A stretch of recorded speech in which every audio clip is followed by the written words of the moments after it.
Hey, what's up, everybody? I am here with Joe, aka Scarlet Sprites. How's it going, man? Hey, nice to see you and be on the show, man. Thanks for having me. Yeah, thanks for taking the time to do this. It's a perfect time of the evening. I just cracked my first beer, doing Smittix Nice. this time. I don't know about you, but I like all the darker beers myself. I've got Giant brand water. So, Hmm, living dangerous, I guess. yeah, right.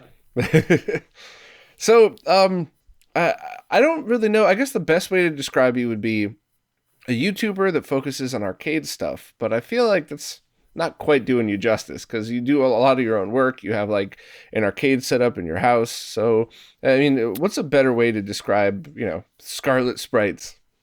I don't know if I know the answer to that question myself. I mean, I was at Too Many Games a couple years ago and talking to another YouTuber, much bigger channel, and he was asking those types of questions, and I was like, I don't really know. I don't know how to. I pretty much just do whatever I want when it comes to YouTube. Something, whatever's interesting me. I don't crank out a lot of videos. I'm not like a weekly. Sometimes not even every 2 or 3 weeks. It's just if I'm working on something and I find it interesting, I'll put something together and I'll put it out there. But you're right. It kind of started off with Neo Geo, and Neo Geo is kind of the gateway drug into the arcade world, right? Because it bridges that gap. So kind of found myself doing more and more arcade type things and falling back to Neo Geo here and there. But yeah, I mean, I think that's how I would describe it. It's Neo Geo and arcade related videos. Yeah, that's fair enough. I don't know. So you're somebody that I do watch a lot of your videos, but I've also contacted for help now and then when it came to arcade stuff. So I see you as more as, when I say just a YouTuber, I mean that respectfully. I'm not putting down people who are proud to be YouTubers. Sure. It's like saying, are you a chef or are you a pilot? It's like, no, I'm more than just a pilot. I could also cook. You know what I mean? It's like I'm not Yeah, shitting on right. pilots or chefs. It's just, one of those things. So. Yeah. No, certainly. I mean, I don't even know. It's hard sometimes. I mean, the arcade hobby, I mean, and obviously you are neck deep into all of the tech related things as well. But when you start dabbling in those types of things, they require an extraordinary amount of time. And then you start hauling cabinets in your house. And not only are you now doing the tech piece, now you're doing minor carpentry in some cases, right? And it's just very time consuming. So there isn't always, I don't really think of myself as a YouTuber first. It's more about the hobby and just having fun and playing games and restoring cabinets when I had the opportunity to do so. And then videos are always kind of second, sadly. I wish I could do more, but it's a one man operation for all of that stuff. So it's tough. Yeah, I'm kind of in the same place in that like the development side is where that's where my passion's always been, and it's just one of those like, you know, doing the videos is kind of a necessary evil. Like no one pays attention to you. Like, I could have a website with 10 million hits a day, and everybody would just be Yeah. like, yeah, all right. So who cares about websites anymore? So you Yeah. kind of have to do this. Like even these interviews get more views, clicks, whatever, audio only. But if we didn't put them on YouTube, people would probably wouldn't even know they were out there. So. Right. Right. Yeah, I Yeah. don't have a problem with it. It's just a tool that we use. But Yeah. Absolutely. so, what got you started into arcade stuff? Was it that you had a Neo Geo as a kid? Was it that you got one as an adult because you always wanted that unfathomably expensive thing, or what Yeah. really pushed you over to that?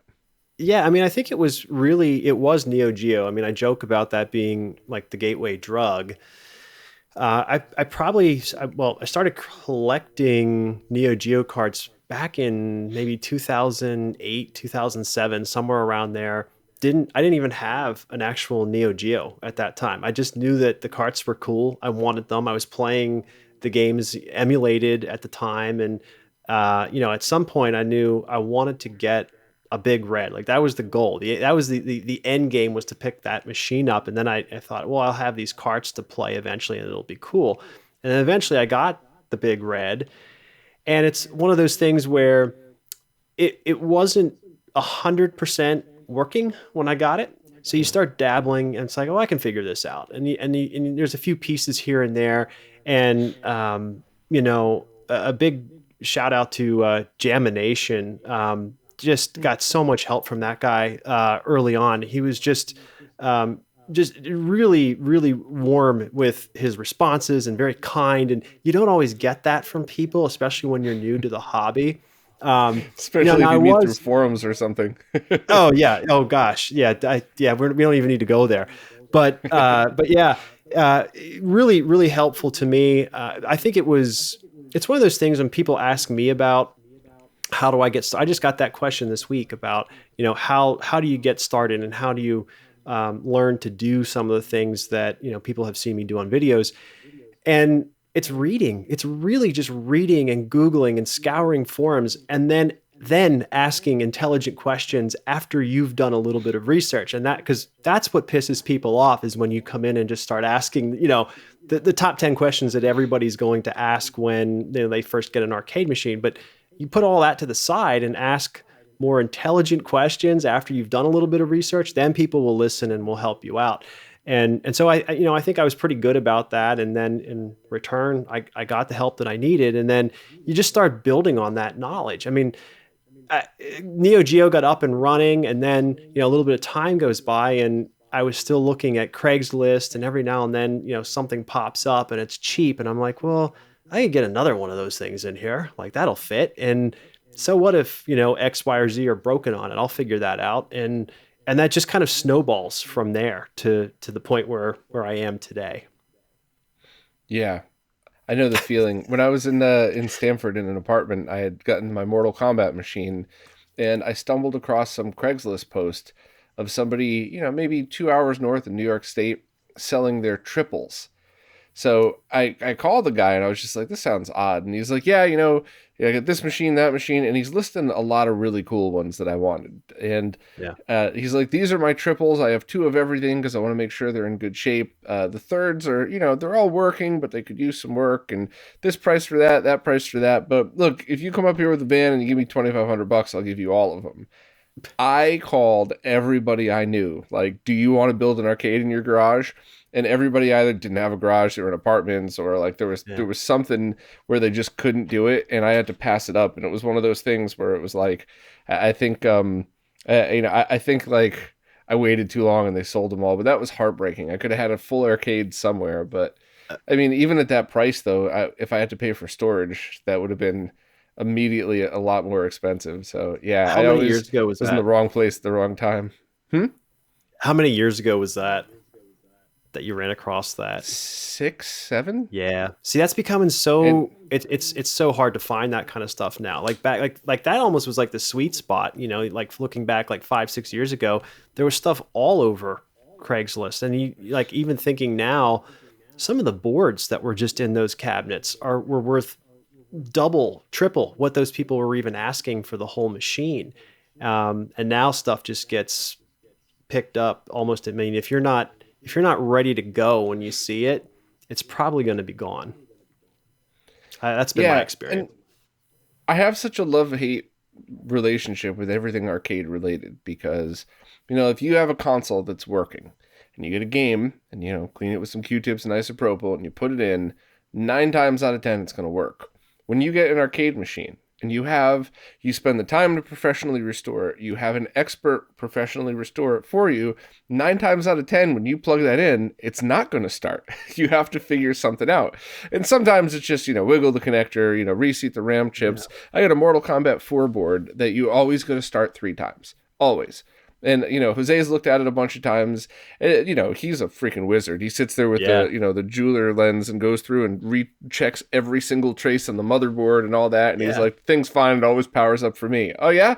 Put my fat hands on it and it doesn't. So it's, it's one of those things where I love it. I love having the full experience. I love when friends come over that even like only half really care about arcade stuff.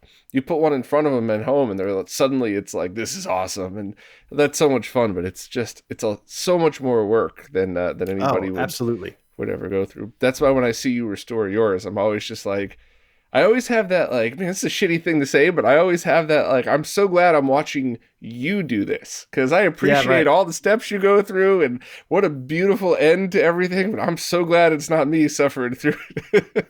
Oh, well, yeah. I mean, that's the thing. Like, I mean, the video that comes out is usually like the end game, right? You're not watching the month or 6-8 weeks lead up time of all the shit that did go wrong during that whole process, and things that had to be replaced, or stupid things that I missed on just when I'm putting it back together. And so yeah, the videos typically have a good ending to them, but it's after weeks of work and troubleshooting.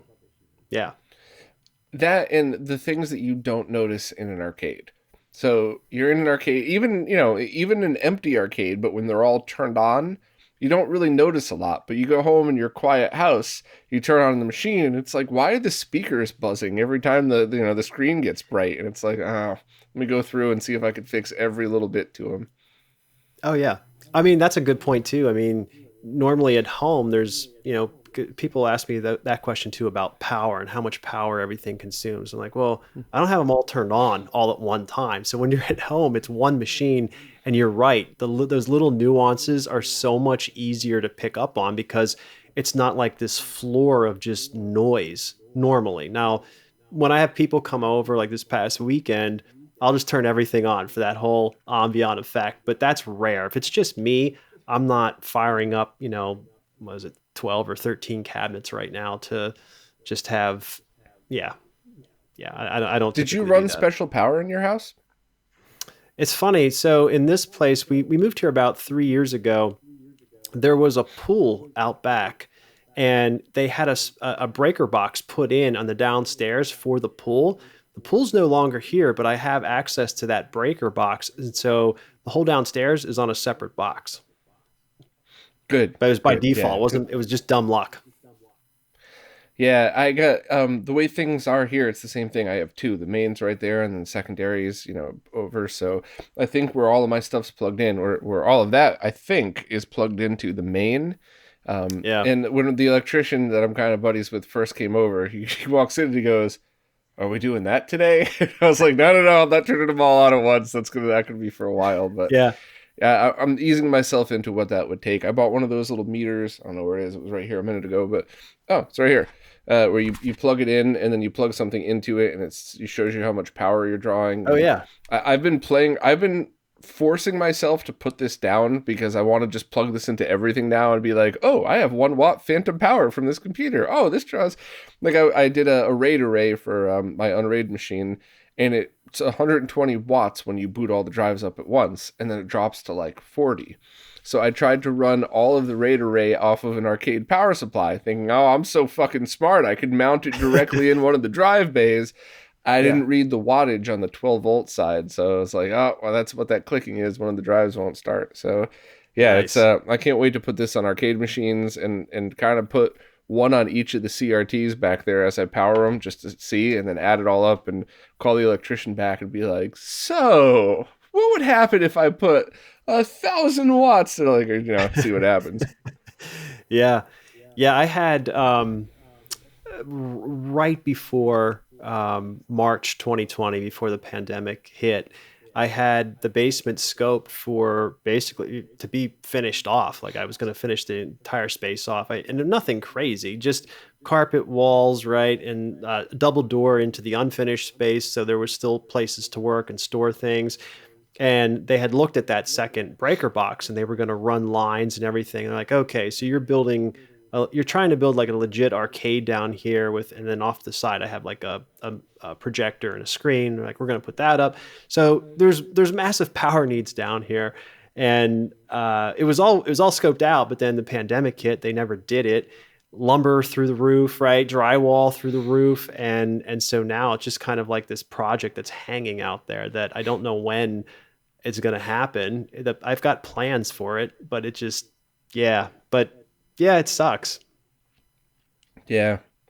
I don't know. We all have those projects that we're trying to get through, and it's like you got to just do one step at a time and figure it Yeah. out. Yeah. I mean, the machines are still down there. You can still have fun. That's where I'm at. You mentioned a projector. Are you getting into projectors too, or is that just like a cheap one just for fun? Or Yeah, it was an old boy, it's a BenQ, I think. It's just a old 1080p 3D projector I had in my townhouse. It's not anything special, but It's pretty good for what it was. And the townhouse had a 120-inch screen that's still downstairs, but it's not operational or hooked up currently. That's awesome. I actually bought a BenQ 4K projector. Okay. And the reason I got it is because it was 4K and also still accepted 3D. Because I'm like one of the 7 people that actually enjoy a bunch of those 3D movies. And Yeah. after I bought it, I realized there was a whole bunch of reviews online that said, "Oh, this is also an amazing gaming projector because you could do 1080p 120 on it or something." Or maybe it was 240, or whatever it is. It was one of those like, huh, all Yeah. right, I got lucky. And then because I needed short throw, 4K, and 3D, and Yep. this checked all of the boxes, and I absolutely love it. The only thing I don't love is the stupid screen that I got, but it was 110 versus 650 for the one with the mesh on the side to keep it straight. So it was Yeah. like, Yeah. okay, I could just buy this now and then start saving. So There you go. Yeah. Yeah. I was pretty happy with the BenQ when it was up and running. And you're right. So I still have a passive 3D television. LG made them. It has like the film over the front of them. They use the standard theater glasses to watch. mhm. Yeah, you're right. I'm still a sucker for several like Tron. Like I'll always watch Tron Legacy in 3D. Like I every now and then I get the urge just to pop that on and watch it. There's a few Yeah, others too. I mean, with I your know people stereo don't. crank too, because the music in that and the sound effects is amazing. Oh, Daft Punk. Yeah, you can't go wrong. Yeah, it's hmm great. Yeah, that they're actually. I know a lot of people don't like Avatar, but I mean, for what it was, like visually, I always liked watching that in 3D on the big screen. I thought that was great. Another good movie. A few others too.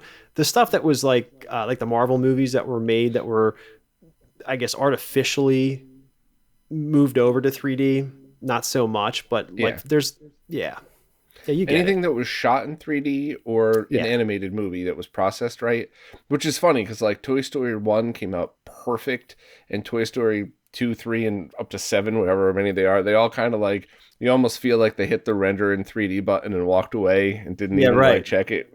But they did a great job on the first one, so there was a lot of that that made it worth it. I just rewatched Yeah. Avatar, and I still think it's a bit long, but I liked it. Visually, it was pretty amazing too. It's So. great. It's a good showpiece. People come over. I used to want to watch that and just sit them down. And, yeah, people love it. So what are you using for speakers since you're near all of those cabinets and CRTs and stuff? I do have. So again, this is kind of like sad. So for my old. Are you asking? Wait, I gotta back up for a second. Are you asking speakers in the cabinets, or are you asking for just like audio speakers that Speakers were for your like stereo or music. theater? hmm Yeah, I just have. I had some old tower speakers that was using Hmm. with an Onkyo receiver. That was in the old place in the townhouse. I had that hooked up. Just a 5.1 setup. Didn't really have any issues with the cabinets or the CRTs at the time. Now there were 3 of them, but it was a much more condensed room. Not a lot of space, but it all worked out fine. Typically didn't have the machines on or anything like that when I was watching a film, and didn't really seem to cause any effects afterwards either. So I mean it was fine. Now I still have those same speakers just on the floor of the basement down there, and just if we want, like this past weekend we just had Crystal Method blasting while we're playing arcade machines. And but yeah, that's all it is. It's nothing fancy right now. That was a big scare. I'm not sure if it's going to be visible or not, but just to the yeah, you sort of like right there, you could sort of see the speakers. And when I first moved in, a friend of mine, really nice gesture, got me some beautiful ELAC speakers, which that's also the same brand I have upstairs, and an NAD 2-channel amplifier. And the first time I powered on my CRT, I went, "What the heck's going on?" And then I realized the speakers weren't magnetically They shielded, weren't so I magnetically kind of freaked shielded. out. Yep. I brought those upstairs, and they sound good. But thanks to Matt from Insurrection Industries, I found out of a brand called Ascend Acoustics. I think that's what they're called. I want to double check that. I want to make sure to do them justice. But they have Ascend. They have a shielded line of speakers. I think actually all of them are still shielded, and I bought the cheapest ones. So that arrived under $400, I think, delivered, and that NAD amp was under 500. So you're talking under a grand total. I Yeah, was blown away. Like we that's did an great. experiment where we watched the first half of Avatar on a 65-inch OLED with the ELAC speakers and some shitty Denon receiver, whatever's like the cheapest you can get on Amazon. And Yeah. when we went downstairs on the BenQ projector and on the two Ascend speakers and the NAD amp, and there was a few people there. Most were not nerds at all, and everybody hands down agreed on the same thing. The OLED TV was much clearer, but everybody liked the projector better because it wasn't bad, and it was just huge and awesome, and everybody thought the sound was so much better down here. Even though, I mean, Yeah. the ELACs are great, so it was one of those like get good speakers but don't cheap out on the amp. I've never heard a cheap, $500, but I've never heard a cheap amp sound as good as that. So now, of Yeah, that's course, I awesome. have to look for, save up for one from upstairs. But I'll send you links if you want, because like you don't have to worry Yeah, about any discoloration on your CRTs. And holy crap, that's the the big thing. performance was Yeah. great on that. Yeah, that's awesome. Yeah, I mean, at some point, I definitely want to get back into that, and I want to, right now the receiver's fine for just cranking out music, but yeah, I mean, definitely if get that screen back up. Probably have to get a new, not have to, but I want to get a 4K projector when I get that, screen back up, and then, it's like that domino effect, and it's like, well, now maybe I want to look at speaker, maybe I want to look at a new amp, maybe I want to, you start upgrading Yeah. everything, but yeah, So one thing I will say is I bought I may have allegedly been a little tipsy and we were in the city and my wife and I were like, fine, let's move back to the burbs. So I was like, all right, if I'm going to be back in the burbs, that means I could have a projector. So I talked to a buddy of mine who recommended one and it was 1080p 3D and it was great, except where I need to mount it was too close. So I had to like put it in the middle of the room basically. So I ended up selling that one and getting this one. But the point in that was the really nice 1080p projector. I mean, the 4K is better, definitely, but like not, oh, screw that other one better. Like if I still had right. that 1080p, like even if I like went over your house and you got the 4K one, I'd be like, yeah, this is so much better, but I wouldn't be on my phone immediately looking to buy one. Whereas like if it was the speaker difference, like if you had this set up and I still had the crappy Yeah, ones I used to use, I'd be 5 minutes into the movie like, pause, please. What are these speakers? I would like, I'd be like putting them on my yeah, credit card immediately. yeah. So yeah, I think you're pretty good probably with that same projector for a while, I would assume. All right. Well, yeah. I mean, I just gotta get the basement done first. So once that happens, then we'll go piece by piece. So in there now, didn't you recently put like a room tour up or something like that? Yeah, I did the arcade tour at the end of the year. So I went through each of the machines, just kind of talked through what was down there, what was going on with each of them, and then I started to put together a small tour of this room that I'm sitting in, and then I had some PC issues, and I started upgrading that, and then had some issues with Asus and the motherboard and everything that was going on. And became a whole thing. I basically been without like a legit desktop for editing for about 2.5 weeks now. Finally Mm. solved, got it all put back together, and we're good to go. But that's next on deck is to talk a little bit about some of the stuff that's in this room. Because I remember when that video came out, and my apologies in advance here, but I turned it on and I was like eating lunch or something. I'm like, oh, cool, I get to watch a video while eating. And I got like 3 minutes into it, and instant messages blow up, my phone blows up, and like I had it on in the background, but I don't think I was actually watching the rest of it. So my That's bad, fine. but No, that's fine. Yeah, yeah. It was just a quick run through because every now and then people just ask that, like, what all's down there? Because I think sometimes I'll do other videos and people will catch glimpses of something that's on the floor or something in the background that I hauled in that I'm working on, and like, well, you didn't talk about that yet, and like, okay, so let's just to start 2022, let's just go through everything that's here, and that'll be our starting point, and then we'll add as we go. So yeah, it was fun and long, probably longer than I normally do for videos, and completely unscripted. So no apology necessary if you nodded off a little during that one. yeah, it wasn't. It had nothing to do with your video. That's just unfortunately what my days are like. T Tianfong calls it, squirrel. You ever see Up, where the dog's always like getting Oh yeah, distracted? yeah, yeah, Yeah, he makes fun of me for that all the time because we'll be in the middle yeah. of something and I'll stop messaging back and I'll be like, "What the fuck happened to you?" And I'll be like, "I'm sorry, I just started four other things. I'll swing back around in a minute, I promise."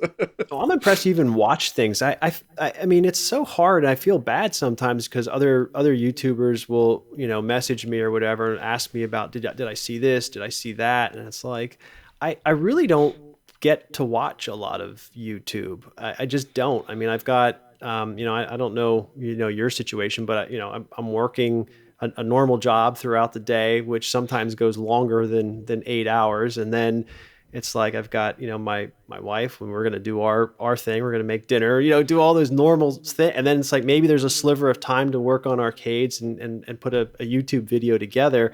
Watching other people's things, like I'll scroll and I'll see like what people have posted, and I'll check a few minutes out here or there. I just feel so bad because I just don't watch a ton of YouTube or see things on social media as much as I think people expect me to. Yeah, it's one of those things where you have to pick and choose your time. Audie Sorley was making fun of me for this a couple months ago because like 3 days in a row he sent me a couple of different videos and he's like, "Have you watched any of these yet?" And I was like, "No, dude.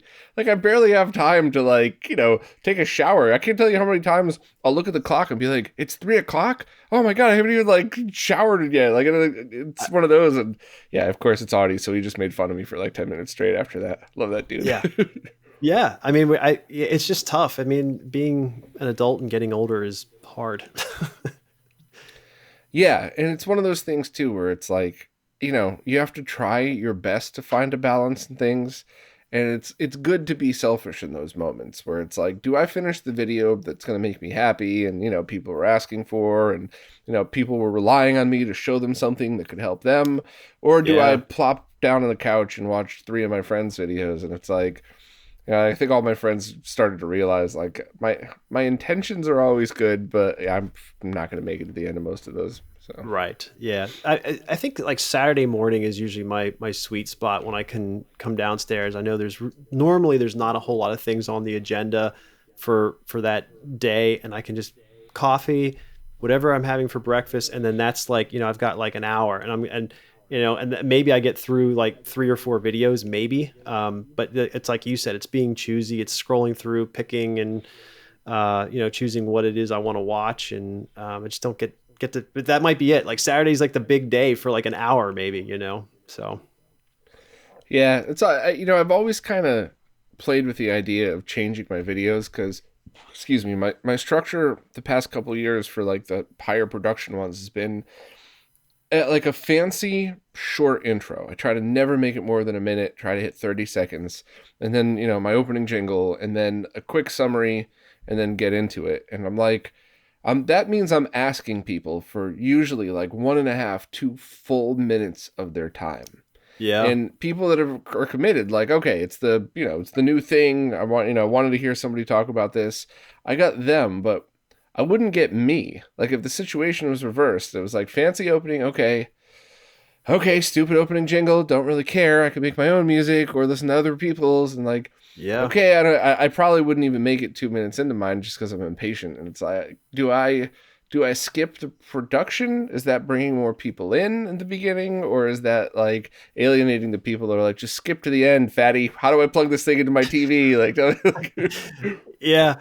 Yeah. I mean, I have like I think I have like a 15-second thing that I just run. It's really short and sweet. Sometimes I don't even use it because it's like you said, I try to make all of my videos 10 minutes, around 10 minutes. It's just from my own standpoint of putting something together, like you're talking about quality, filming things, putting all that B-roll footage together, and then talking, through all that, and then it's such a production to do that at the quality, at the level of quality that, the videos that you put together, even like the things that I do that are not quite there. It's still a lot of time and effort.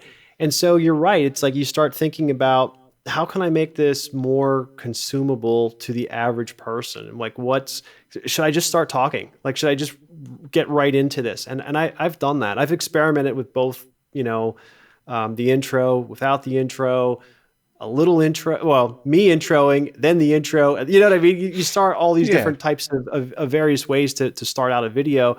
And I think my favorite is really just, let's just go. Like, let me just start talking about this because it doesn't waste my time or anybody else's. Yeah. Yeah, your videos always look really good. And I got so pissed at you one time because I messaged you like, "How did you get that shot?" And you're like, "I don't know, I just got lucky." You just caught me on the day that I had spent like 8 hours trying to get 4 shots, and I didn't get any of them because of the Was that stupid Moray the effect. Mr. Cade video, the tapper? I think I Yeah, remember because I didn't have any of the screen the roll. Moray It thing. was Yeah, it just looked complete. flawless. Yeah, it was complete like dumb luck. I think I had like 2 or 3 takes where I saw it and I was just like, I'm like fooling with the camera settings and back and forth, but it really didn't. I don't really remember doing anything magical. I wanted to tell you, but That's so yeah, funny. Yeah, it's yeah, one of those things where a lot of people have their methods that they use, and I mean everything affects it, right? So you and I could have the exact same hardware and the exact same tripods and setup, but if my lights are at a different angle than yours, then I might get yeah. a different. When you're talking about shooting glass, essentially is what you're doing with CRT. There's so many factors, but I just have never been able to get it right. And that's one of the things where a friend let me borrow a really fancy camera. And then I think I'm trying to rope Jonathan from Scanline City in, who's, Oh I yeah. mean, he does this stuff for his day job. So I'm trying to see if maybe we could do a live stream to figure it out in this room. But I have like 3 or 4 bigger production videos just stopped because I refuse to do it until I get the CRT shots right. Because Yep. I hate, if somebody watches either one of our channels all the time and you say, "Look, I can't really show this on camera, but trust me, this is fine." That's cool. You've built that audience. They understand that you have a long history of, trustworthiness. But Yeah. I want a couple of these videos to be a lot more general. So somebody that's never seen any of my stuff before, and I'm like, "No, trust me, this is better." If I were that person, I'd be like, "Trust this, you piece of shit." No, I'm out. Like, so I want to make Yeah. sure to present the point exactly the way I see it. And yeah, I gotta try to get off my ass and get that done. So Yeah, you're right though. I mean, when I started doing things for YouTube, like I not only did I not know anything about videography, I didn't know anything about photography. Like I really had to learn kind of as I went, and I'm still learning, obviously. But you're right, filming glass and the different refresh rates that come up on those monitors and just reflections and lighting, there's so much like to just deal with when you're filming a screen like that, a CRT screen. I think it's harder than I think a lot of people give it credit for. And yeah, then you see, other channels, My Life in Gaming, like it seems like, oh, well, they do it all the time, and they got that kind of locked in, and it seems like it's easy, but it's not. And I think it's something that I've learned to appreciate as I watch other channels when I have the time. And I see things like that because I'm like, wow, I wonder. I'm almost distracted from whatever the topic is, and I'm thinking about how did they film that? You know? yeah, yeah. Mark and Corey, super nice people. They sat with me on a group call one time for like 2 hours because I bought the same camera that they have and slightly different lens, and we came to the two conclusions that the lighting in my New York apartment was impossible. I'd have to shoot in the middle of the Yeah. night, and even then it was New York, so there's still weird reflections coming out of nowhere. And I still couldn't get the moire pattern, so they were really polite about that. But yeah, it's harder than it seems. I think taking still shots is easiest. Now it's not easy, so like respect for the people that take the time to take those still shots. But comparative, I think that's the easiest. I think captures is second, but I don't think people understand how hard that is. Because you think like, what are you talking about? I just plugged my retro tank into my capture card. Yeah, but what mode was the tank in? What does your capture card support? Does the card compress video?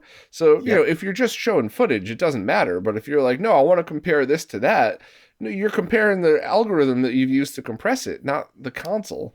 And There's then that factor shooting too. with Yep. video, that is, I think, the hardest by far because of the glass thing. Yep. For sure. Yeah. So for your setup, switching gears here for a minute, because you have Yeah. a good amount of arcade machines. What's your favorite And what's the one that people always end up talking about when they come over? Because that was always something that really surprised me when I had my setup with like multiple games and stuff like that. Is nobody ever got excited about the same shit that I did. No, it's funny you bring that up. I think it was a couple months ago before the holidays. I had a few of the neighbors on the street here wanted to come in, and so I invited them over. And I spent time thinking about, all right, what do I got to boot up on these machines that mainstream people will play, right? Like I don't want to have some like, Japanese shooter role. Like they're not going to understand. They don't want to do that. I got to find like, things that they'll recognize. And I spent so much time, you know, going machine to machine, thinking about what to boot on either the Mr. Cade or pulling a board out. I switched. I mean, Die Hard Arcade up on the Sega Titan, like just as easy and recognizable as you could get. And I said I spent a lot of time, maybe 15, 20 minutes going through there, right? But I did put some thought into this. I would say 90% of the time, as soon as I got here, Daytona USA dominant. Nobody wanted to play anything else. It was just Daytona USA. Let's sit down and round robin. We're going to race. So that was fine. Because you have the NBA, head to head, right? Yeah, it's a twin. You have the it's a two twin. player one. Yeah, it's a twin. That would also be where I would be glued to. I'm not a gambling man at all. There would be a $5 bill on the front of that thing, and it'd be like, which one of you wants to lose $5 to me right now? And I'm not even a gambler. I don't do shit like that. Absolutely. That's all it was. It was just a round robin on Daytona USA. So I'm like, well, here I spent time thinking about what these guys would want to play on these other machines, and they're really just going to play Daytona all night. This past weekend was kind of the same thing, but it was Blitz 2K. I mean, not exaggerating, easily 100+ games of Blitz just played on that cabinet. And that's what, it's probably different. I think like if you and I and other YouTubers, other people in the community got together, it would probably be a different experience on what we would play down there. But if you bring in, just the average person who, is excited to just play on an arcade machine that isn't really into gaming, they're going to want to play those big, blockbuster titles that we're at. That's pretty much where everybody gravitates towards. Yeah. Yeah. I mean, so this is probably a stupid question, but was there ever a Tekken arcade game? Because I never played one in the arcades. Oh, yeah. So I can't remember, because I know I had some emulators hooked up through it, but when I had a party at my house one time, I think it was like Thanksgiving or something, first and foremost, I am shocked the neighbors did not call the cops on me, because there were a bunch of people there that got so into the arcade machine, you would think somebody was getting murdered. It was awesome, by the way. But they lost their minds at Tekken, and I was never really into that game at all. I never saw the arcade version anywhere where I grew up, and I must have had it on the multicade thing that I had there on a pretty decent PC, so it wasn't wasn't tons of latency or anything like that. And they were losing their minds for that one, and I was just like, man, I don't think I would ever really walk into an arcade and go looking for Tekken. I would go look for some of the other ones, but. That pops up pretty regularly on like auctions and stuff. I see like Tekken machine. Actually, it's funny. At some point the Dynamo that I just got for $100 earlier this year, when I opened up the coin door, the bucket on it, somebody wrote in a Sharpie Tekken. So at some point in its life, somebody had Tekken running on that machine. It was Police Trainer when I got it, but after I stripped the control panel, the Street Fighter button layout and everything it's in. Nobody drilled the metal, which is perfect. So I got that almost all done now. So it's going back to being a Street Fighter cabinet, at least a 6-button layout. Put other, it'll be like JAMA wires, so you can play other stuff in it. But pretty nice that I was able to save that and make that into something else. But yeah, it was definitely somebody. It was like, okay, well, forget Street Fighter. This is Tekken now, But it's a pretty common game that I see like at auctions and whatnot.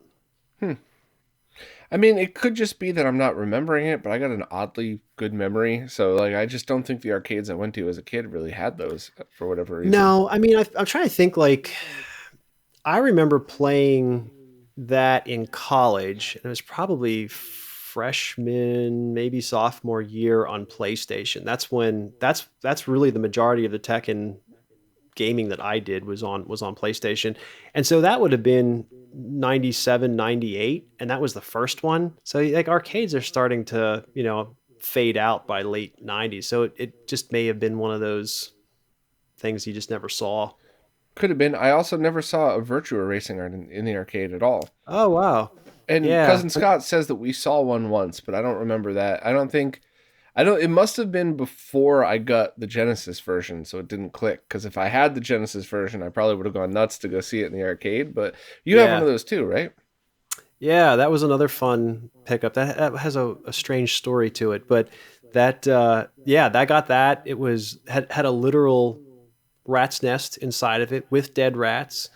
Yeah, but it's up and running now. It's cleaned up, sanitized, and yeah. So that one I did see. I remember, I don't know what your situation was with your parents, but like my dad didn't really want to play arcade games like or video games at all. But Final Lap 2 by Namco, big fan of it. I mean, I think it's like less intimidating. There's a wheel and a shifter and there's pedals. It's like, oh, I can drive a car. I can play that. I can race. So he and I would play Final Lap 2 at this like miniature golf place. And I remember like it was like our go-to game, and I liked it because I could race my dad on it.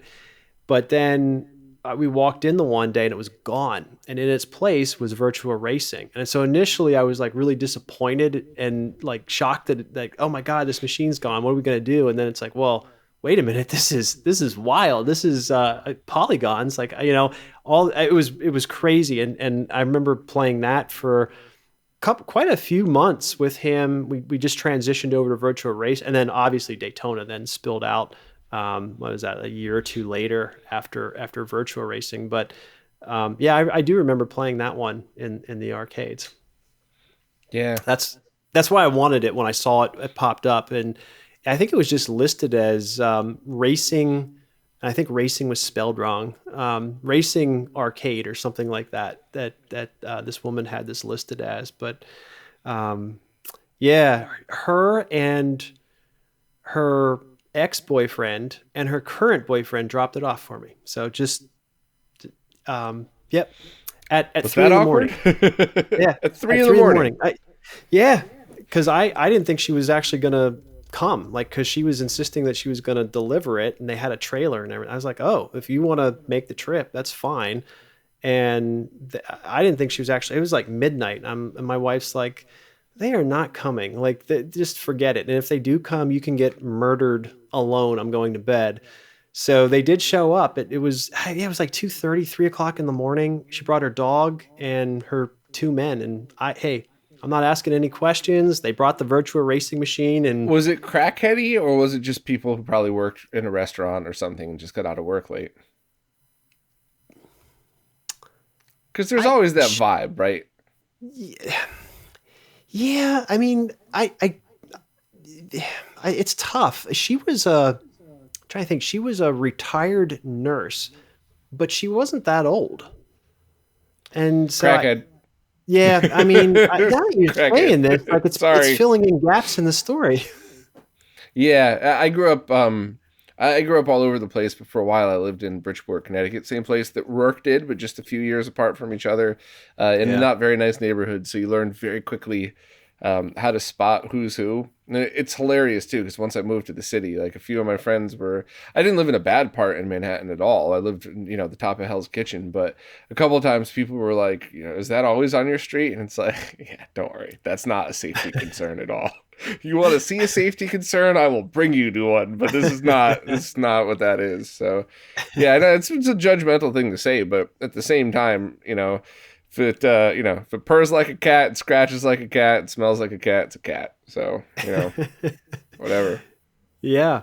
Yeah, that was definitely one of the more. And then she wanted to. I remember she wanted to like hook it all up in my garage, and she was gonna like. I was like, it's like 3 in the morning. I'm fine. I'll figure it out. And she's like really insistent on like wanting to show me how it worked. And so I did like oblige, and like I plugged in the base, and only one side came up on the machine. And she was like, "Oh, well, this is what I'm telling you. It doesn't work, and it did work, and now it doesn't." And I was just like, "Okay, it's 3.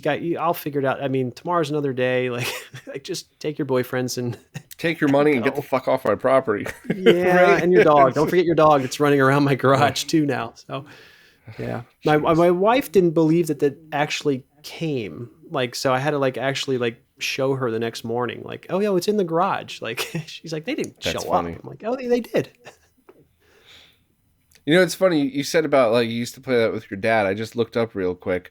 Right about when Outrun came out. So I was 5 or 6. So I think it says 86. I was born in 81.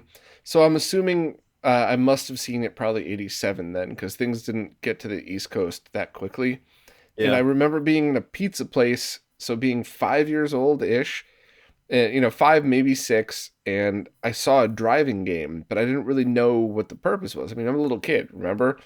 So I'm driving, and my dad comes over and shifts the shifter for me. But as like a 5-year-old shifting the shifter, that was the best part. Like my dad had a standard transmission, which is funny. I still have one to this day. But like I want to be the one that shifts now. I put the quarters in. I'm driving, and I got Yeah. all pissed off because he shifted for me, and he's like, "That's the point of the game." And I was like, "Why didn't you tell me?" And like fast forward all these years later, and I have an outrun machine sitting right by right behind me over Yeah. there, and it's like, yeah, it's funny, but you know, nostalgia aside, right? Those stories that you tell about the arcade machine and about the game, that means a lot for about a minute. And then it's either a good game or it sucks. And it's like, it's always such a weird thing with nostalgia because there's been a few times I played games that I remembered where I'm like, this is a terrible game. I can't believe I like, or even movies from back in the day. There's also been more than not other times where I'm like, this is just as good as I remembered it. This is an excellent game. So Yeah. one of those things. Outrun's Yeah. I definitely mean, up for me. arcade games are, I think, probably notorious for that because they're there to take your money, right? Like they're just there Hmm. for some type of appeal and to, get you hooked in, but not give you too much time to play, before you got to put more money in. So, I mean, a lot of the Konami beat 'em ups, which is funny because I did the whole G.I. Joe thing and whatnot. Mhm. But again, being attracted to that from nostalgia. But a lot of those Konami beat 'em ups, I mean, they're fun and they're fun multiplayer, like on an arcade night. But for me to sit there and plow through like Simpsons by myself, I'm not going to do that too many times a year. Yeah, I did it once with a really good friend who just wanted to beat it, and it was boring towards the end. Altered Beast, man, the first time I played through that on like a home arcade setup, all I could think about was number one, I would have never been able to beat this as a kid, and number two, this Nope. is so unfair towards the end. And you know, maybe I had the settings different. I don't know. I was playing through MAME and I didn't really pay too much attention, but like it was so ridiculous. I'm like, why would anybody enjoy this? Because I remembered playing it on the Genesis because it was a big deal because it's Altered Beast at home, Yep. and I don't think I think I got 3/4 of the way through it ever. I don't think I ever really got much farther than that. So it's kind of funny because Sega was really good at drawing you in. And I think, you know, I don't know if all of those games really kept you there. That Altered Beast certainly wasn't one that, you know, I'd go back to more than once a year, and I probably wouldn't even play it for more than 5 minutes at a time. It's funny you bring that up because I was going through updating some stuff on Mr. Cade this past weekend before people came over, and that was one of the games I fired up and was playing on the Astro City, and I was just like, this isn't that great. Like this is kind of clunky and like he moves weird and like it's just I, how was this ever why was this a pack-in game for for the Genesis? How's this a selling point? Like I just remember thinking that just a few days ago. Well, you got to put yourself in the mindset of Sega back then. It's like, do you want to play Nintendo and like imagine just any of the arcade games versus the 8-bit version, just visually, not gameplay, and or do you Yeah. want to play arcade games at home and then, you know, rise from your grave? Like I could totally see Yeah. why Sega was like, that's the pack-in title right there. Yeah, it's that more mature audience as opposed to like Mario platforming and like what was thought of as kids games, right? Yeah, it is kind of funny that a lot of those were there was still up until I would say I think 2010 was just about where the curve started to come around where a lot of adults just looked at all of this stuff as kids games, where in hindsight a lot of them definitely weren't. And I don't mean from like a graphic content point of view. I just mean Right. like it required a lot more deep thought, required you taking notes for a lot of those older games, and it's like it Yeah. wasn't something your average, especially with the age when I was playing it. Like there's no way I could have beaten a lot of those games back then. So kind of interesting Yeah, to you're see right. that. Like that whole presentation style really factors into, I think, the perception that some of those games received, but maybe didn't get the credit for as far as depth goes. Yeah, yeah, that's true. It is kind of funny though. I remember it's probably 2010, 2009, being at a trade show, and I mentioned something to somebody with a processor there about video games, and they legit laughed. Like, "Pfft, video games? Who gives a shit about that?" And I saw the same company a couple of years ago when I went with tech to the Javits Center for right before the pandemic, and the same company, different people. Like I walked over, I was like, "Hey, look, I do video game stuff." I was looking for you do video games. Well, come here. Let me show you this. Let me show you that. Do you stream Yeah. because we have this? And it's like, man, if you weren't such a freaking stubborn ass 10 years ago, you could have been ahead of the game and you could have been rolling in the dough. Now you're scraping to keep up. Yep. Yeah. Yeah, you're right. I mean, it's. I think. I mean, maybe I'm probably not the best person to speak about it, but just watching the blending of social media, like, and gaming. I mean, you're right. At some point, those just really enmeshed and became one. Not to say all social media is gaming related, of course, but when Yeah, you had like MySpace, right? Like I wasn't really thinking about MySpace and how that, do you know what I'm saying? Like as far as like even like that, 100%. Yeah. it's like streaming, like, and how that just kind of, it's like, well, we can do live video now. What about live video and people playing games? But it all just, it's unbelievable, like how much that has snowballed in the last decade. Yeah, and I get kind of annoyed when I hear people say there's too many streamers because it's like if you want to share your gaming experience with one other human being, then you're a streamer, period. There's Yeah. nothing, it doesn't necessarily mean you're going for, being the best streamer ever, or, Yeah. all you want to do is just hang out with friends and make new ones and do this. And Yep. I don't, I think, I don't know why that's such a common thing to hear, but it is very annoying because, no one's encroaching upon your territory. If you're well, famous streamers don't usually say that. It's usually the bottom feeders who aren't good enough to get a following. Sorry, honesty here, but it's like listen, no one who wants to play a video game with three of their friends is taking away from your views, period, because their Right. friends wouldn't have been there for you, they were there for their friend. So I think Yeah. it's one of those things where if you like playing a video game with anybody else, try streaming and get the cheapest thing possible to start. Get that horrible SCART to HDMI converter and use that to stream with. Like whatever you got to do, that's cool. Just try it and see what you think. Yeah. No, I agree. I mean, I think YouTube kind of falls into that category as well. Even just what from a video standpoint, like I hear people or see people on Twitter and stuff say that same thing about there's just so many gaming channels that everybody's doing this, everybody's doing that, and I don't know. Like from my standpoint, like it's not a reason to stop. It's certainly not why I started doing it, and I never started doing YouTube because I thought like I'll be some huge like channel or star or whatever. I did it because it's like I really like this thing, whatever that thing is, and I want to like share it and see if other people like this thing. And that's, I mean, arcade. I was talking to Retro Ralph a couple weeks ago, and like arcade gaming is such a niche thing within video gaming itself. I don't ever expect to have a huge audience because I don't think a lot of people are really into arcade gaming. I mean, you play, sure, there's Switch ports and there's things like that you can play on modern consoles. But as far as getting into getting your hands dirty and doing some of the, restoration work on a cabinet and stuff, it's a very slim audience that's invested in that from what I can tell. Yeah, and I mean this in a nice way. I hope this isn't going to come out the wrong way. Half the shit I say does, but like when I watch your videos, I get the impression that you do them because you enjoy doing them and you enjoy sharing these experiences. I never Yeah, once get the impression that you do them because you're like, I'm going to be the next biggest YouTuber in the face of arcade. Like definitely that's not. not how you come across ever at all. So No, it just, yeah. no, Yeah, I think no, that's kind and of important to keep into context. You know what I mean? When yeah, if you've picked something niche because you like it, it's worth doing.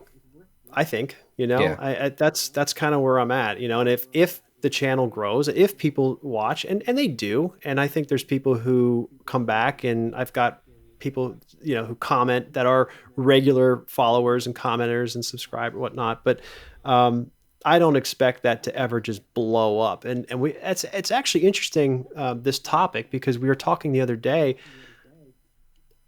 Is there an end to the audience for arcades? And we were talking about it more in the context of competition and like buying machines, and who, how many, what's the market for those things? Like, are 20 people in their 20s, are they interested in going out and buying an arcade machine and getting a CRT and doing all of that type of stuff? It kind of goes back to nostalgia, which you were talking about, which feeds a lot of that, I think, initially. And then you kind of, you get hooked into it. But I don't know. I mean, I don't know if I have an answer to that question. I'm sure that there's people who are into old cars that are younger and weren't around when said cars came out. So I'm sure there's that was me certainly growing up. exceptions to that, right? Yeah. Yeah, go ahead. I'll let Yeah, you. I could actually answer the question. The group of younger people coming in, they don't come in from nostalgia. They come in for whatever other reason they found it. And the percentage of people who care about this stuff, if you're just thinking of how many people are alive and how many people would care about arcades, is, going far down.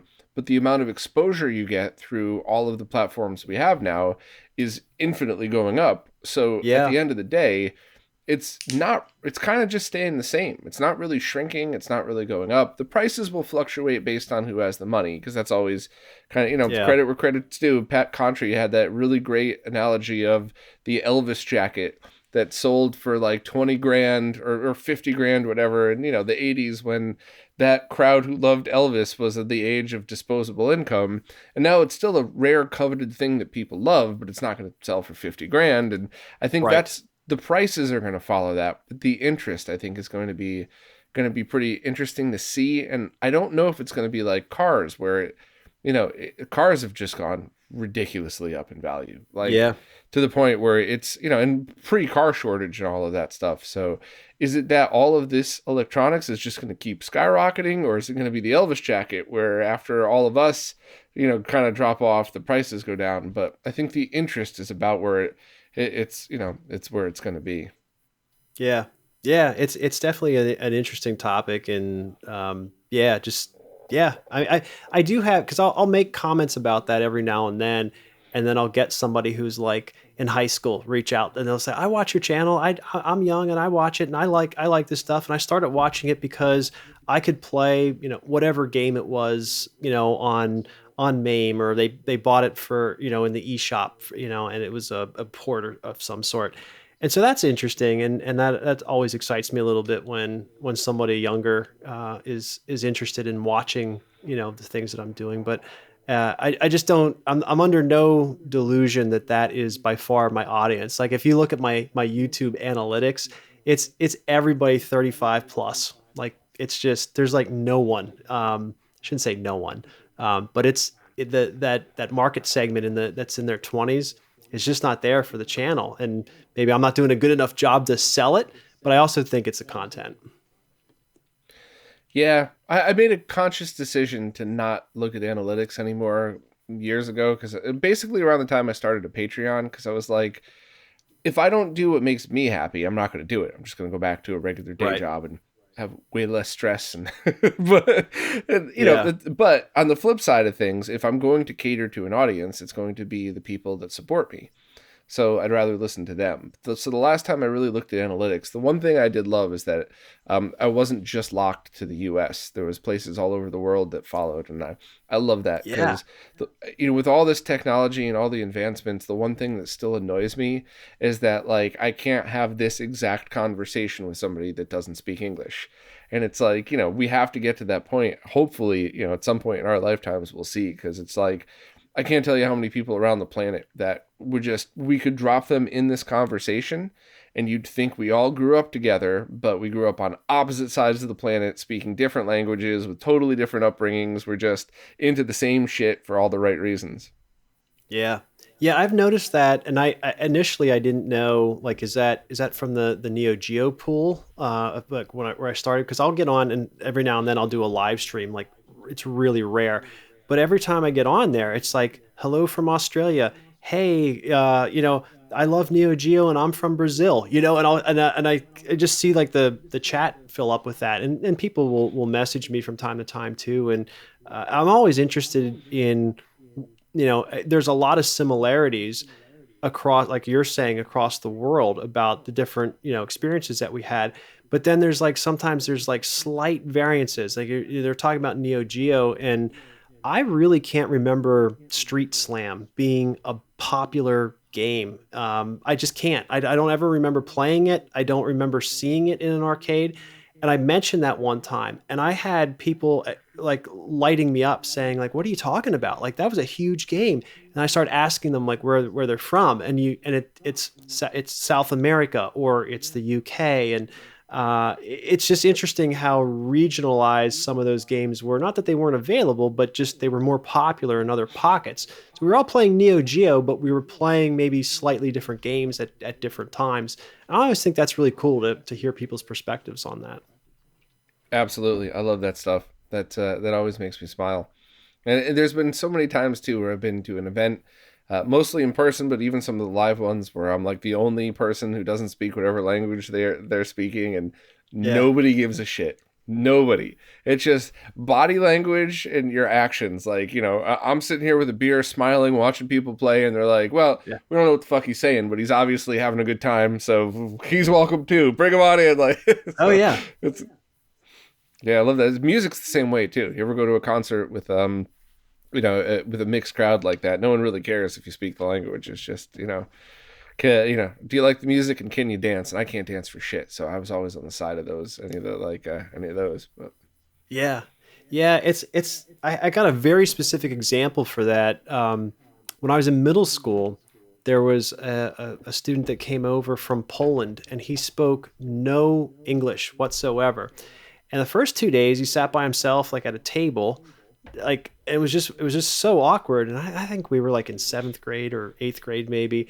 And then, the third day I'm like, I can't watch this, right? We got, just come over and sit with us. I know you don't speak any English, but he sat with us. And then he found out like he lived just a couple houses away from one of my other friends.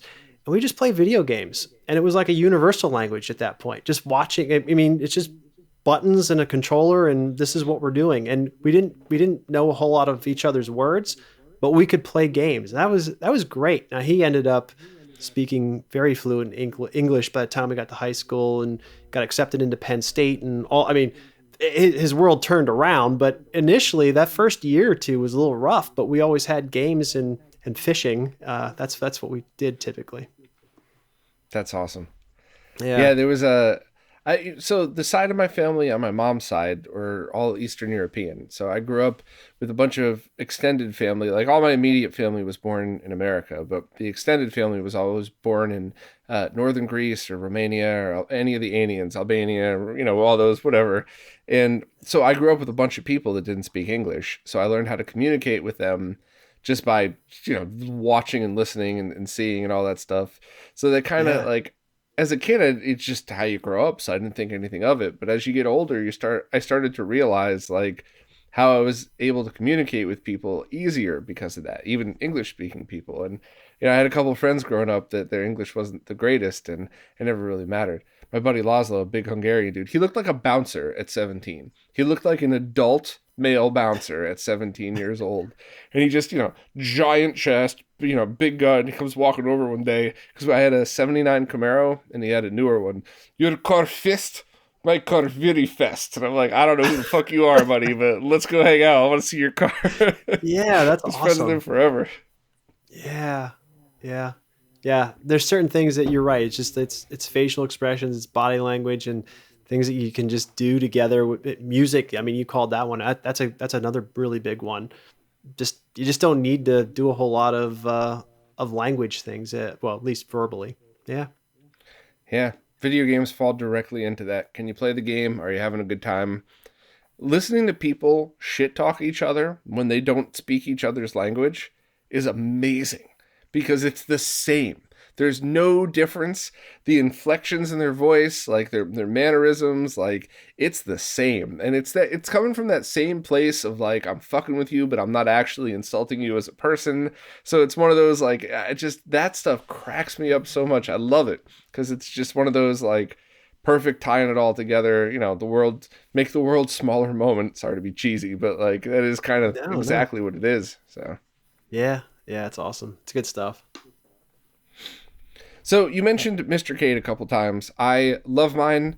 I haven't had any problems with it. The only problems I had turned out to be my fault. I showed all that in my video and everything because, the low power 5-volt stuff that you might want to run into.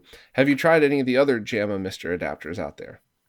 No, I have not. I know there's a few out on the market. I'm trying to think because I'm gonna, boy, I'm gonna butcher names, but I know one of the guys reached out to me and had asked if I wanted to take a look at it. And I just kind of felt bad at the time. It goes back to what we were saying. Am I interested in actually doing this? I've got Mm. Mr. Cade. I got it up and running, and it's like I don't know that I really want to do a whole review video, right? Especially struggling to put content out and everything as it is. But then also it's like I felt kind of bad because I've really already like talked a lot about Mr. Cade. I know you've done some videos as well. And then, with Pork Chop, I've got my name like stamped on the board, right? As do you. And it's like I feel like anything I say that might be slightly negative towards any other, I'm just gonna get. It's just I don't want to do it. I just didn't want to do it. I didn't Oh have yeah, interest in I it. eat that all day, every day. So I'll just say whatever the hell I think, and that's fine. But no, and when I say that, by the way, just to clarify what you and I just said, because people love to take things out of context. Yeah. You just weren't backhandedly talking shit about Pork Chop's device. You were talking No. about the other thing, and same with me. It's one of those like it's this weird tribalist thing that humans love to do, but it's just I'm just always honest whether people like it or not, and it's usually they don't like it. But if you have one Mr. JAMA solution, that means you have to have a second for vertically oriented games. So you're gonna have to have a second one up here at some point. But I have not tried the Retro Man Cave one yet. I had the Jamix here for like a day, and then I shipped that off because I knew I wasn't gonna have any time, and I don't feel comfortable doing that. Like if somebody sends me something to test, and I know I'm gonna drop 100 hours on it, fine, let me keep it. But I don't like having things sit on a shelf, so I shipped that over to MVG. And Retro Castle, that's the other one that I tried. That's been Okay. great. So that's the only downside is it requires you to power the D10 separate. Ivory, he goes by online. He kind of found some ups and downs to that, so he was like, "Oh, let me try it this way." And oddly enough, the Sammy Video World cab Beast sold me has an AC plug right there, so it turned out to be perfect. Okay. Yeah. But that one I liked a lot too. So, and I think Antonio Villena also made one that's essentially I say just, I'm not taking away from it, but it's just an RGB to JAMO converter designed for Mister. So there's some advantages and disadvantages. Big advantage is dual RAM. You don't have to worry about that, but Yep. it's not, you don't have the direct control that you have with the other ones. That's the piece. So that's who, now that you say, that's who reached out, not reached out, but I think he publicly somebody tagged me in something, and then he responded and said, I'm happy to send this over if I was just like, yeah, I don't know, like it's the direct control piece initially that I looked at that, and that I thought was obviously that would be the drawback. but it's like you said, I know I won't have the time to do this guy justice, to sit here and go through this whole thing. And, um, yeah, and it's like, I don't need to hear a bunch of people telling me I don't, uh, yeah, you're all in on the Mr. Cade. I know. And so you hate this. Like, I just forget it. I'm just not doing a video on it. Yeah, I don't blame you one bit. I I wish somebody had told me what came with getting on YouTube and getting in the public eye as a person, because I would not change a thing, but I would have prepared myself before a few certain, Yeah. especially some of the bigger incidents, or it's like I'm always going to be me. Every time I've tried to be anything other than me, I've failed miserably. So but yeah, I just kind of drew the line in the sand a long time ago, where I was like, here's my don't give a fuck line, and I'm gonna stay on this side of it, and I don't really care if you don't. So no offense, Yep. but it is what it is. Yeah, I hear you. Well, there's definitely a bunch of other good hardware out there. I think Mr. Cade's got the advantage because not only was it first, it's really good.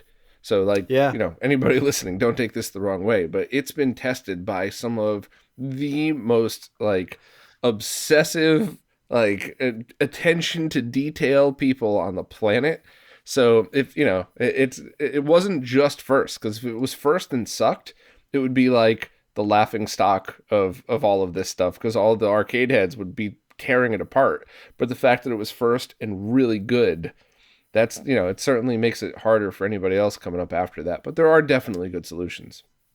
Yeah, for sure. Yeah, you're right. I mean, the watching the chat on the Discord for that, it was just the situations and the things that people came up with and were reporting back on. I mean, and that was months before he ever brought that to market, to sale. And it was just, yeah, a lot of work went into that, a lot more than I think people realize. Yeah, I think, with respect, I think people don't really realize how much work goes into a lot of these projects. And one of the most frustrating things when I see a project like this is like the first comments like, "That's great, do JVS next," or something. And it's like, okay, I love the enthusiasm. I'm so happy that people like this product and want more from this creator, but do you have any idea what it took to get here? Will you give them a day or two to to take a deep breath and just like, so it's, yeah, if you're that person, don't stop. It's fine. I know it's well Yeah. intended, but just understand that if you get some shit for it, it's because it took a lot to get there. Oh yeah. I mean, same thing with like Mike Chi and the retro tanks, like all the requests and that roll in for that constantly. And that guy, I think it's almost like, in some ways, he's like fed the cats though. Like cause he delivers, like he listens to that Yeah. feedback and comes back with some really amazing things that like I didn't think he was going to be able to do, or even entertaining. And it's like, oh yeah, it's in the next firmware update. It's like, what?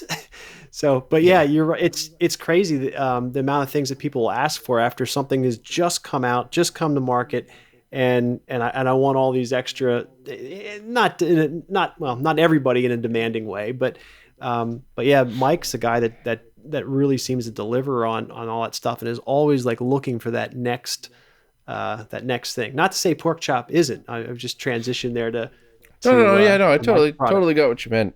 Yeah. Mike's so much fucking fun to work with too. Like he'll entertain the ideas, and there's been 3 or 4 times where it's been like midnight, and I'm like, "Ooh, Mike, what if we put a flux capacitor so we hit 88 miles an hour and the retro tickets light speed?" And like I'll wake up the next morning and he'll be like, "Hey, Bob, not really possible to hit light speed, but funny you mentioned flux capacitor because check out this new firmware I'm working on." And it's like, yeah, it's very fun to work on some projects with that dude.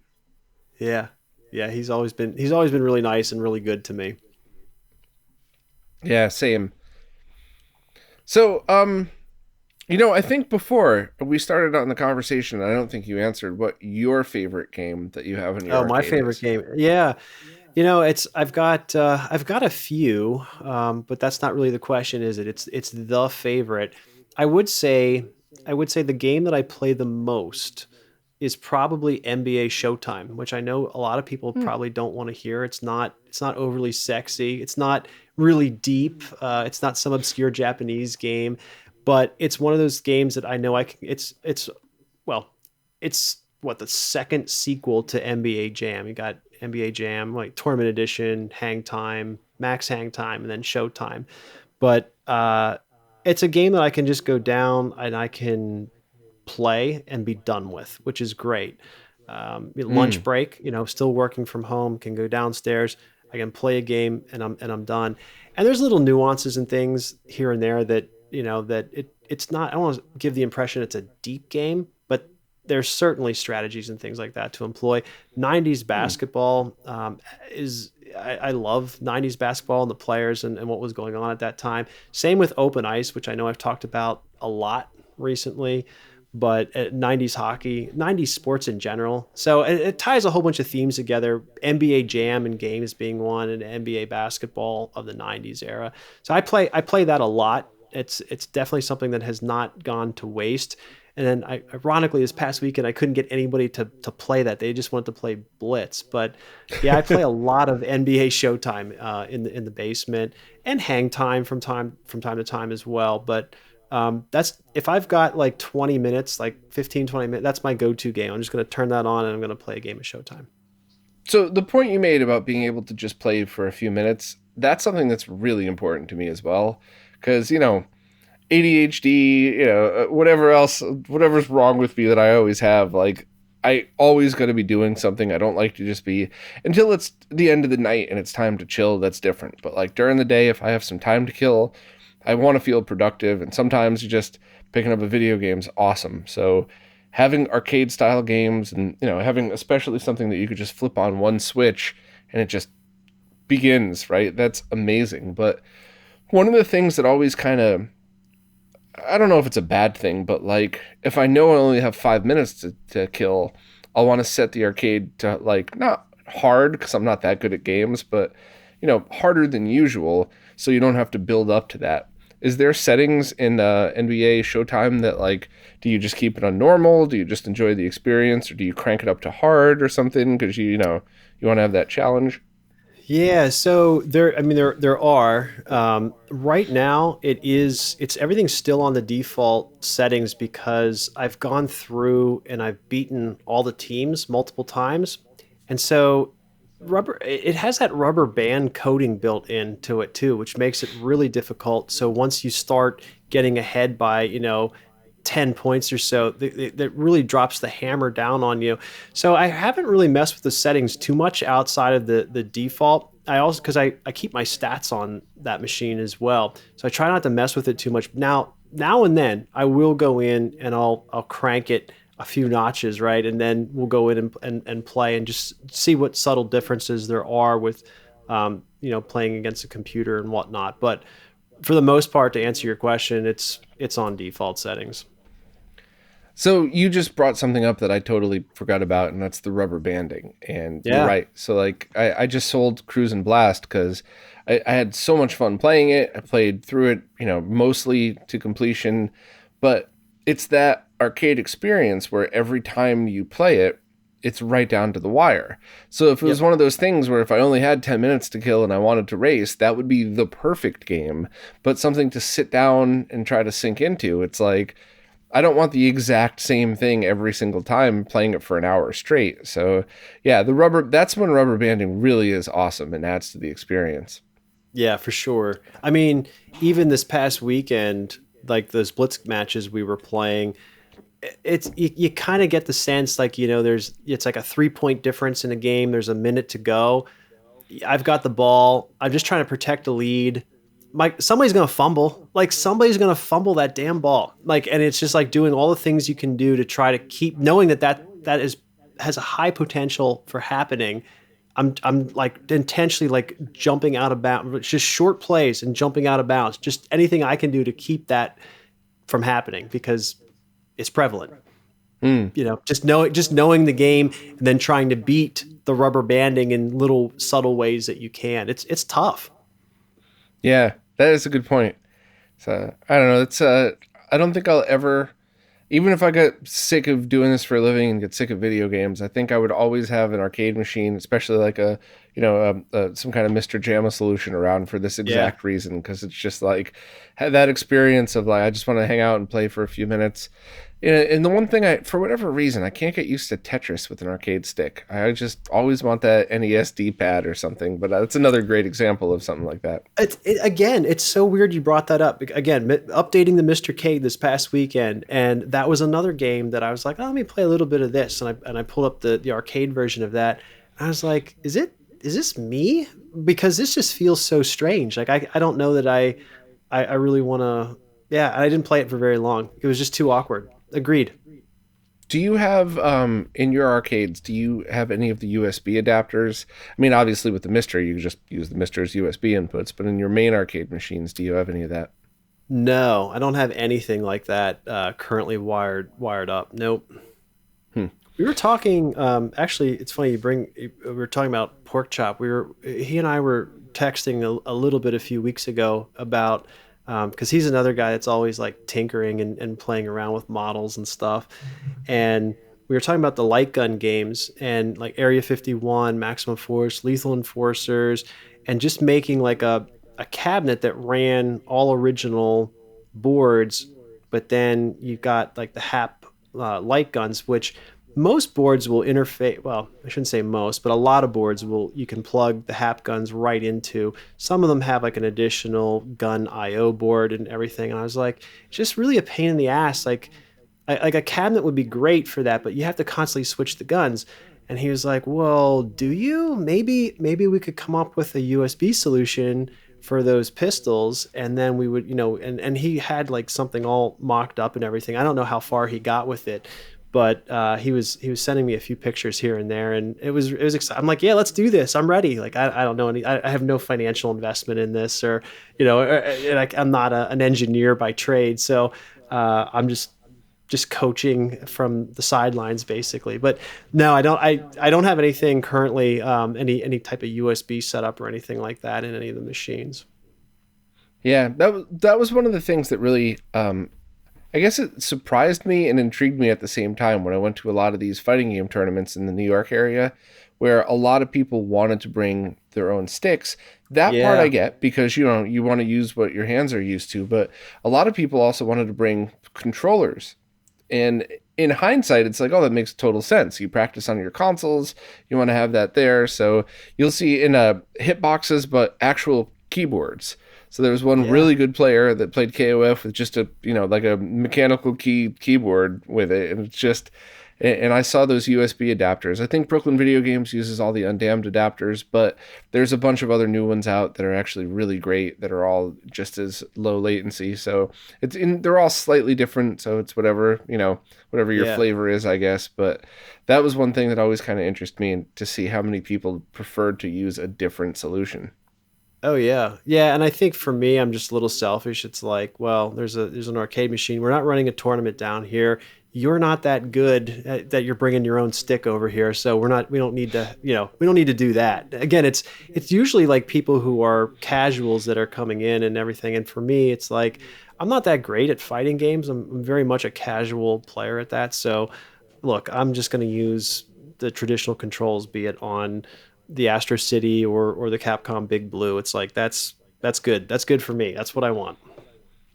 So, not being a professional competitor gamer, for me growing up, the sticks and the controls were part of the user experience.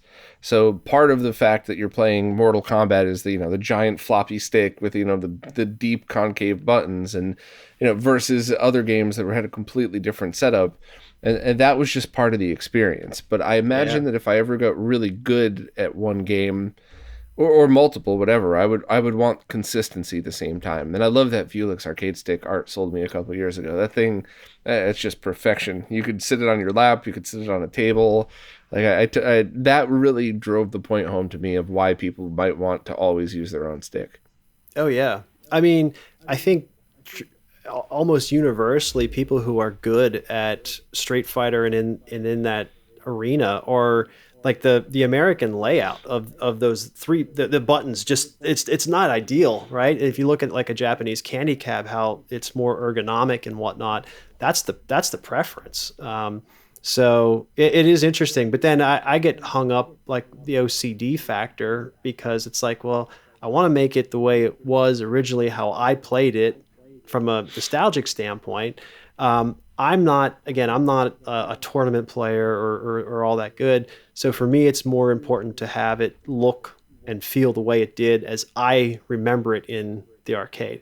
The control panels and stuff are pretty easy to swap if you really got into something, or like you're saying, a USB solution, you could do that too. But for me, I pretty much just stick to the original North American layouts for things. I know that's I think A-Track was commenting the other day on something, and he's like, it just looks so Western. And yeah, it is.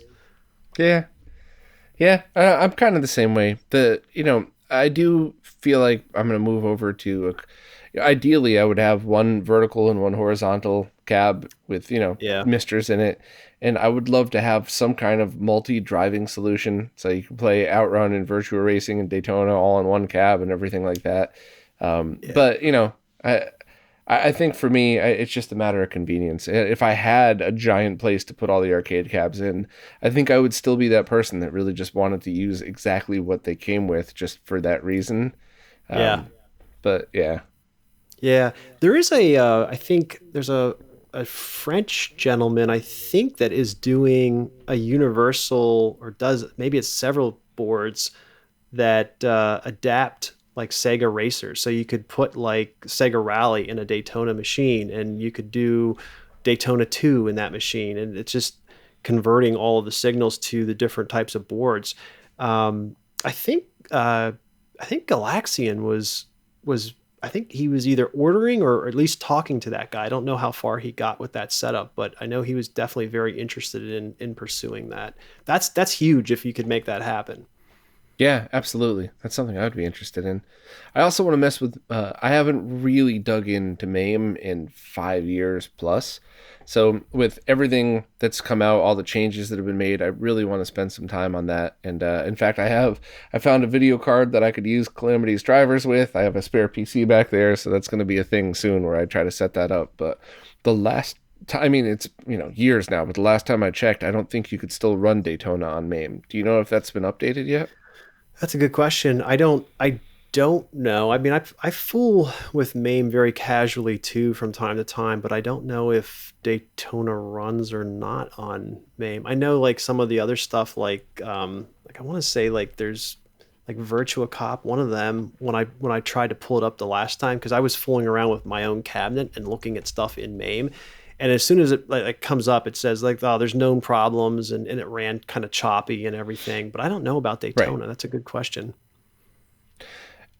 I just did a very quick Google search and all that came up was the ROM, but so I'll look into that later. But I think the last time it ran, but there were problems or something like that, or there it gave you a warning when you started, but basically it was like not recommended that you rely on that. But Yeah. I'm curious to see because that's one of my favorite racers. I mean, it's going to be Daytona and Outrun are probably my favorite racers of all time, and then just old school Mortal Kombat. I don't know why I still like it.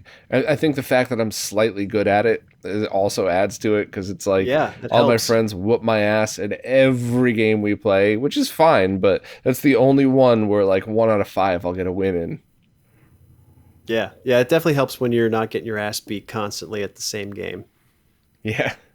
Yeah, I don't mind that, but it's just it is fun to get your wins in now and then. Oh, yeah. Well, thank you for taking the time to do this. This was a cool, Yeah. fun introduction. I definitely want to do another one of these. This was just kind of a laid back, have some beers and have a chat type of thing. Yeah, So, absolutely. Yeah. Thanks for having me on again. I really appreciate it. And good luck with the channel and everything you got going on over at yeah, Retro thanks. Same RGB. to you. I will Yeah. put links to obviously your YouTube channel, but also all of your other social media and whatever you'd like up there. And yeah, I'd suggest everybody subscribe to you because it's definitely a positive channel with a bunch of cool, nerdy stuff on it. Yeah. Thanks, man. Thank you.